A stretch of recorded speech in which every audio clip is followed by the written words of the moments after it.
Welcome to the last module of the Get Confidence course, and I have to say that looking at body language is going to be great, but it's tinged with a certain sadness because I know this is the last module that we'll be together on working through this material. Body language is an amazing thing because it's a way that we interact with other people. I've seen this in every different types of culture, that when people change their body language, it just opens doorways for relationships and conversations. And again, having that confidence that as we work through this course, we've looked at embedding these habits, making choices for working from out of who we be, having that authentic confidence where we're not being hit with our confidence weak spot by the internal accuser, keeping ourselves centered in who we be so that we're falling forward into good things, expecting good, thinking what is good in this day, and learning things around working with other people and being confident in that and dealing with other people and the dynamics. But one of the big exciting things in one sense is how much we can use our body language as part of communication, and in fact over 90% of non-verbal communication is what we read, it's how we take it in, whether it's by body language, tone of voices, all sorts of stuff that go on. But I want to focus on body language because we can be saying something wonderful, we can be feeling really passionate at our core about influencing somebody, but be quite unaware of really what our body language is doing. Let me give you an example. I remember meeting with this fellow who was going out to a big expo in Europe with a new product which he was wildly passionate about and was so excited about going over to sell this product into the European marketplace. And he was sent down to me by somebody else who knew him because he said he needs help. So this charming fellow came and I said, well, give me your talk. How are you going to present this new product? And he said, okay. And I said, I'll film you just give me a couple of minutes. So he stood up and he gave me his presentation, which I have to say was very jaw-dropping. And he said, I'm really passionate. I'm so passionate about this. So I said, well, let me give you your presentation. So I stood up and I said, okay, I'm now you, and I'm now going to mirror back to you your presentation. And it went something along the lines of this. Hello, Jamie McMiniman, and I'm really so excited about this new product we have. I think you're going to love it. And if you knew how this came about, you'd just be amazed. So let me tell you about this. And I only did it for about the first 30 seconds because his jaw dropped. And because what it was in his heart of hearts, in his head and his heart, he was wildly passionate about this product. He saw himself as a passionate speaker. He was totally unaware of the fact that his body language was terribly impassive. And the result of that was it did not communicate or influence out of what he thought he was going to be doing. And so here are a few tips around body language. The first thing to do is a really good exercise is to actually take a poem or a newspaper article or something, it could be a joke or whatever it is, go in front of a mirror and speak that poem with emphasis into that mirror. Tell the joke into the mirror and look at your facial language and your body language as you're doing it. If it's a joke, are you smiling? If it's a serious piece, are you showing gravitas? Are you putting tone of voice into what you're saying? Are you making eye contact with yourself in the mirror? Just some of the simple wee things. Another great way of doing it is look at the television and look at some presenters who are presenting on television. What do you like about the way they're presenting? What is it you don't like? Are there things they're doing that are irritating? For example, there was a fellow I was watching and he was walking along the programme and he was doing this. And he was talking about a particular country and he was doing that. And initially that was fine, but after a few minutes I wanted to go up and slap and say, get that hand away from your face. This is irritating. So when we do something a couple of times it's fine, but if we do it and we repeatedly do it, it can become an irritant to people watching. So body language, how do we first of all relax our body, and then how do we use our body to express? So I'm going to give you just 2 or 3 really key pointers to help you know how to speak with people in a way that's relaxing for you, but also relaxing for the other person. Because the other converse side of it is being aware of body space. And I'm going to touch on that in a second, but let's go to the first thing is breathing. When you're with people, or before you go into a room, if you've got a meeting or you're meeting friends and you're feeling slightly tense, or you just need to slow yourself down, a great thing to do is just to stand with your feet hip width apart.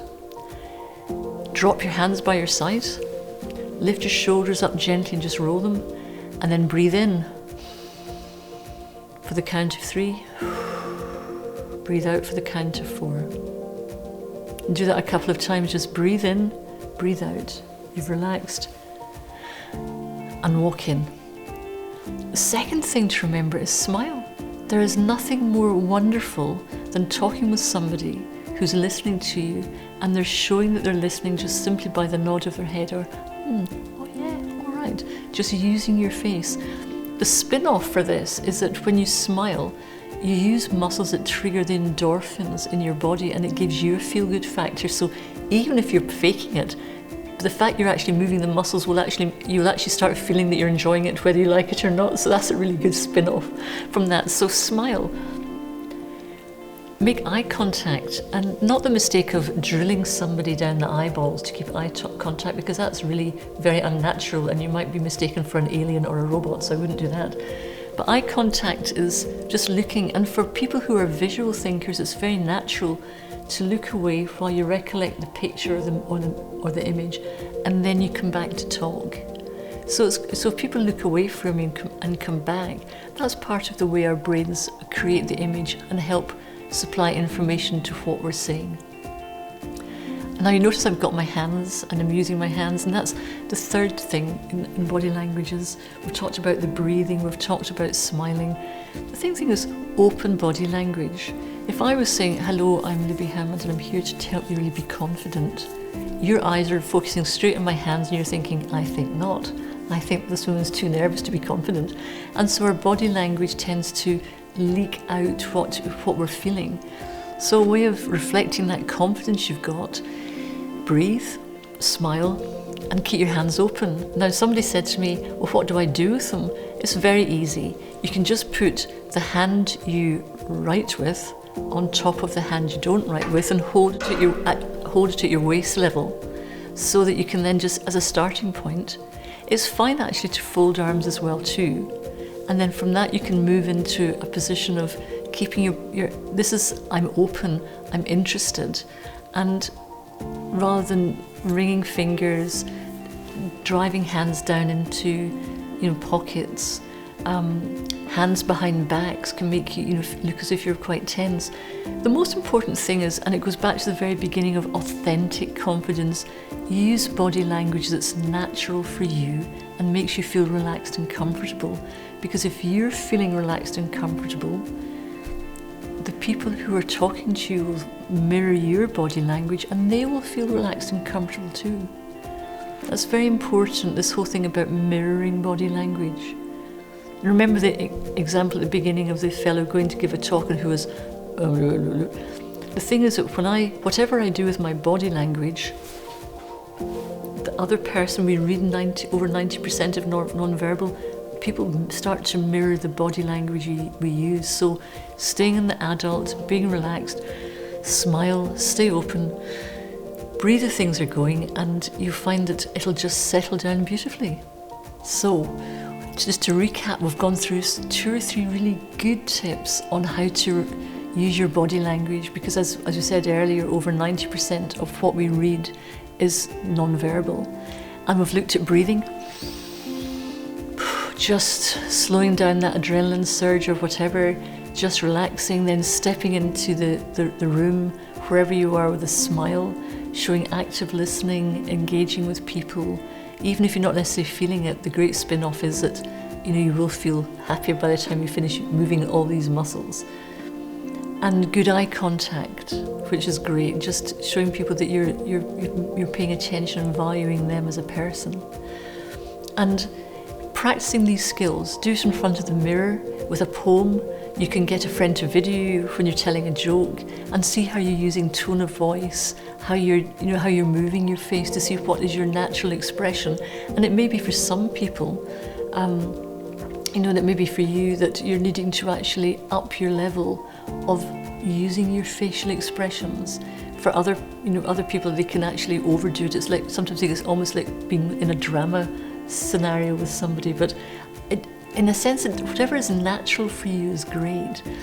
But I want to look at this thing about the impassive facial language. And I remember working in a company in Canada where there was somebody who led a team, but they had very impassive facial language. And as we went through the Get Confidence course, what became very apparent was that members of this person's team felt very insecure and unsettled because when they went to this person, to their manager, with a report or with a project or an idea, because there was no response facially, they had no idea whether they liked the idea, whether this person didn't like it. And so the person who'd gone with the idea became insecure, uncertain, and then they'd start to supply presumptions and assumptions about what their boss might be thinking, many of which were completely out the ballpark, but they didn't know that because they were getting nothing back that informed them that what they were saying was good. So all this fellow, we chatted about it, and he practiced actually being aware that he could smile. And by doing that, it relaxed the person speaking to him, relaxed the team, because they realised, oh, he's happy with this. I've been informed from this. I know where I fit with this. And it was really relaxing. So go practice these things, especially the breathing. It's a great one. I love it because you go into your Zen zone before you go into a room, and it's great.